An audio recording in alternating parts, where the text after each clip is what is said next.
नमस्कार दोस्तों, कर्मों की कहानी के आज के इस नए एपिसोड में आपका स्वागत है। मेरा नाम है राजीव। ये है राजीव कोचर लाइफ मंत्रा। दोस्तों, आज मैं आपको कहानी सुनाने वाला हूँ श्री कृष्ण और ज़रा की। शायद इससे पहले आपने डिटेल में ये कहानी नहीं सुनी होगी, लेकिन आज मैं आपको सुनाना चाहता हूँ और एंड में बताऊँगा आपको कि इस कहानी को सुनाने का मकसद क्या था। दोस्तों, जब महाभारत बिल्कुल अपने एंड के कगार पे पहुंच गई थी, तब श्री कृष्ण माता गांधारी से मिलने गए थे।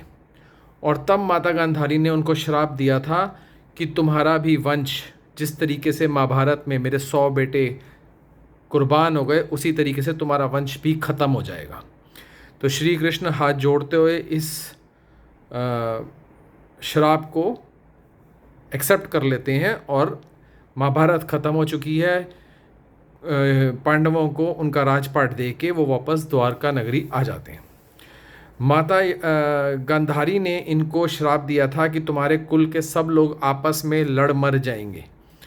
उसी तरीके से सब यदुवंशियों के बीच में आपस में लड़ाइयाँ होनी शुरू हो गई, सब एक दूसरे को मारना शुरू हो गए। जब सब कुछ ख़त्म हो गया, कृष्णा को पता था कि ये युग ख़त्म होने वाला है और कलयुग चालू होने वाला है। जैसे ही श्री कृष्ण इस धरती को छोड़ेंगे, कलयुग शुरू हो जाएगा। श्री कृष्ण जंगल में एक पेड़ के नीचे बैठे हुए थे। वहीं पे एक शिकारी था ज़रा, जो एक हिरन का शिकार करना चाह रहा था। दूर से उसने देखा तो उसको श्री कृष्ण का जो पैर था वो हिरन जैसा दिखा। उसने सीधा तीर मारा और तीर जाके श्री कृष्ण को लगा। जब वो पास में आया तो आने के बाद उसको पता लगा कि उसने श्री कृष्ण को तीर मार दिया है। उसके हाथों से वह तीर कमान छूट गया और वो उनके सामने गिड़गिड़ाने लगा। तब श्री कृष्ण ने उसको ये कहानी सुनाई। श्री कृष्ण ने कहा कि तुम्हें रोने की कोई ज़रूरत नहीं है, ये मेरे कर्मों का ही तीर है जो मुझे लगा है। जी, भगवान भी ये कह रहे हैं, ये मेरे कर्मों का तीर है जो मुझे लगा है। श्री कृष्ण ने उसको बताया कि पिछले जन्म में तुम बाली थे, सुग्रीव के भाई बाली। तुमको मैंने धोखे से तीर मारा था जब मैं राम के अवतार में धरती पर था। तो वही मेरा कर्म आज तुमने पूरा करा है। जब तुम ज़रा नहीं हो, तुम बाली ने जन्म लिया है ज़रा के रूप में, और तुमने मुझे तीर मारा है। तुम्हारा वो पूरा हो गया और मेरा कर्म पूरा हो गया, मेरा कर्म कट गया। तो दोस्तों, इस चीज़ से आपको ये समझना चाहिए कि जब कर्म को भगवान तक गिनते हैं, श्री कृष्णा तक गिनते हैं, श्री राम तक गिनते हैं, तो कर्म कितनी ज़रूरी चीज़ है।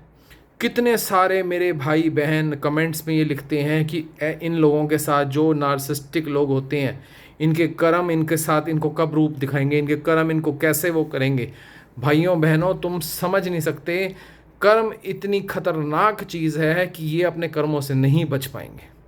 कर्मों से बचा जा ही नहीं सकता। इनको पता है इन्होंने तुम्हारे साथ क्या क्या करा है। इनको पता है इन्होंने तुम्हें कितना तंग करा है। इनको पता है इन्होंने तुम्हारी कितनी चीखें निकलवाई हैं। इनको पता है तुम कितना रोए हो। इनको पता है तुम कितने जलील हुए हो। इनको पता है तुम्हारी कितनी रातों की, सालों की रातों की नींदें खराब हुई हैं। ये अपने कर्मों से नहीं बच पाएंगे। कर्म कई तरीके से आते हैं, बुढ़ापे में भी आते हैं, जवानी में भी आते हैं, बुढ़ापे में अकेलेपन के भी आते हैं, बुढ़ापे में बीमारी के भी आते हैं। और ये बात ध्यान रख लेना, जन्म सिर्फ अभी नहीं, ये कर्म सिर्फ इसी जन्म में नहीं, कर्म अगले जन्म तक पीछा नहीं छोड़ते हैं। जब तक कर्म नहीं कटेगा, श्री कृष्ण ने यही बताया है, जब तक कर्म पूरा नहीं कटेगा तब तक कर्म रिपीट होता चला जाएगा, रिपीट होता ही चला जाएगा। ये उन भाई बहनों के लिए मैं बता रहा हूँ, और आपकी कोई हौसला अफजाई के लिए नहीं मैं बात कर रहा हूँ, मैं रियलिटी बता रहा हूँ। हमारे ग्रंथों में लिखा है, हमारे हर चीज़ में, वेदों में लिखा है कि आपके कर्म जो हैं वो साथ ही घूमते रहते हैं। जो आप कर रहे हो, जो इंटेंशनली आप कर रहे हो, वो मैंने पिछले में बताया था, अनइंटेंशनली भी उन्होंने करा था पितामह भीष्म ने, तब भी क्या हुआ। और कृष्णा ने भी ये बताया कि जो कर्म था उनका पिछले युग का कर्म था, वो इस युग में पूरा हुआ। तो दोस्तों, ये बात ध्यान रख लो, कर्म जो हैं, जो नार्सिसिस्टिक इंसान तुम्हारे साथ, दुनिया के साथ कर रहा है, वो धुल नहीं रहे हैं, वो मज़े नहीं कर रहा है। कर्म की जिस दिन भी लाठी पड़ गई, वो बुढ़ापे में भी अकेला होगा, वो बीमारी में भी अकेला होगा, वो इस जन्म में नहीं अगले जन्म में भी अकेला होगा, अगर उसके कर्म उसके सामने जिस दिन आने लग गए।